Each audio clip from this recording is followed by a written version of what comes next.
Login.gov app. So this is a website, publics one account for government. Use one account and password for secure private access to participate in government agencies. So Login.gov app is for individuals. You can use one account for secure private access for participate in government agencies or agency partners. Protect your users' information with the highest standards of digital security and user experience. Login.gov handles software development, secure operation, and customer support, so you don't have to. And then agency developers.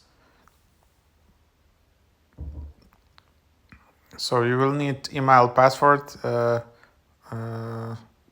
email and password, and then authentication method. So yeah, that's the idea here, and then you can just use this app. And so you can see this is an official website, use.go. So that's what it is. There is no mobile app for this. There is only website.